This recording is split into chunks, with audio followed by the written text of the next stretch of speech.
મહેસાણાના કડીના ધારાસભ્ય કરશન સોલંકીનું અવસાન થયું છે। છેલ્લા ઘણા સમયથી તેઓ બીમાર હતા। થોડી વારમાં નિવાસસ્થાનેથી તેમની અંતિમ યાત્રા પણ કાઢવામાં આવશે। કરશન સોલંકી છેલ્લા ઘણા સમયથી કેન્સર સામે ઝઝૂમી રહ્યા હતા। કડી વિધાનસભામાં છેલ્લી 2 ટર્મથી ભાજપના ધારાસભ્ય તરીકે ચૂંટાયા હતા। 108ના હુલામણા નામથી જાણીતા કરશન સોલંકી કે જેમનું નિધન થયું છે, વતન નગરાસણ ખાતે અંતિમ સંસ્કાર કરાશે। સીએમ ભૂપેન્દ્ર પટેલ, મંત્રી ઋષિકેશ પટેલે અંતિમ દર્શન પણ કર્યા હતા।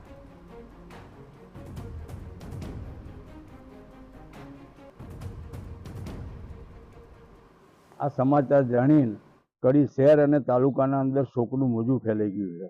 કરશન કાકાની જે કામ કરવાની પદ્ધતિ અને લોકો વચ્ચે રહીને જે 108 તરીકે એમને સાદગીપૂર્ણ રીતે પોતાનો કાર્યકાળ દરમિયાન કામ કરતા હતા, આજે જ્યારે એ સદગત થયા અને આજે કડી શહેર ખૂબ જ દુઃખની લાગણી અભિવ્યક્ત કરી રહી છે અને કરશન કાકાની જે ખોટ ના પૂરાય એવી ખોટ છે। એ ખૂબ મોટી ખોટ ચાલે એ પ્રકારનું છે। એકદમ જમીન સાથે જોડાયેલા નેતા, બધા જ લોકોને સાથે લઈને ચાલવાની એમની વૃત્તિ અને આ વિસ્તાર માટે સતત વિકાસનું કામ કરવાવાળા કરશનભાઈના આત્માને પરમાત્મા શાંતિ આપે એ પ્રકારે હું શ્રદ્ધાંજલિ આપું છું અને પ્રાર્થના કરું છું। કડી અને મહેસાણા અને સમગ્ર ગુજરાત માટે એમને જે કામ કર્યા છે સદાય આપણને યાદ રહેશે અને એક આગેવાન તરીકેની ખોટ ચોક્કસ ભારતીય જનતા પાર્ટીને પણ પડશે। ગુજરાત અને કડી મહેસાણાને ચોક્કસ એની ખોટ વર્તાય, એક ઉણપ વર્તાય એવું એમનું વ્યક્તિત્વ હતું।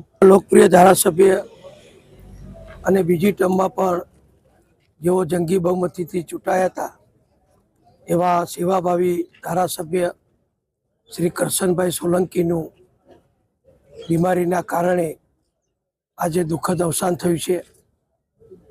એમને કેન્સરની તકલીફ હતી અને કેન્સર હોસ્પિટલ અમદાવાદમાં એમની સારવાર ચાલતી હતી અને સારવાર ચાલતી હોવા છતાં પણ જ્યારે પણ પ્રજાના નાના મોટા પ્રશ્નો હોય, કોઈને કોઈ મુલાકાત કરવી હોય તો કેન્સરની ગંભીર બીમારીમાં પણ તેઓ બધા માટે લગભગ છેલ્લે સુધી